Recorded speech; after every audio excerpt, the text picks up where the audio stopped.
हिंदू राष्ट्र की स्थापना का लक्ष्य पूरा होगा, सनातन संस्था के रजत जयंती समारोह में बोले स्वामी गोविंद देव गिरी।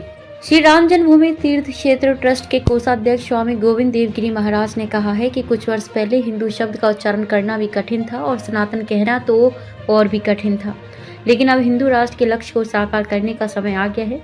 स्वामी गोविंद देव गिरी ने ये बात गोवा में सनातन संस्था के रजत जयंती समारोह में बोलते हुए कही।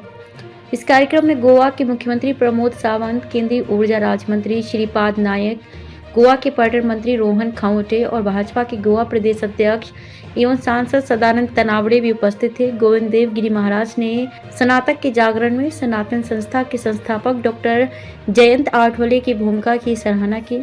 सनातन जागृति का ये काम अब नहीं रुकेगा। महाराष्ट्र के अहिल्यानगर जिले पहले अहमदनगर के रहने वाले गोविंद देव गिरी महाराज ने कहा कि सनातन जागृति का ये काम अब नहीं रुकेगा, ये बढ़ता रहेगा और एक दिन हिंदू राष्ट्र की स्थापना का लक्ष्य पूरा होगा, यह निश्चित है। कार्यक्रम में 1350 भक्तों ने लिया भाग। इस कार्यक्रम में 1350 भक्तों ने भाग लिया जो राम राज्य की स्थापना और हिंदू राष्ट्र की स्थापना की दिशा में काम करने के सनातन संस्था के मिशन में एक महत्वपूर्ण कदम है। इसी क्रम में बोलते हुए उन्होंने कहा कि एक समय था जब सनातन शब्द भी नहीं बोला जाता था, लेकिन आज राजधानी दिल्ली में सनातन बोर्ड बनाने की बात हो रही है।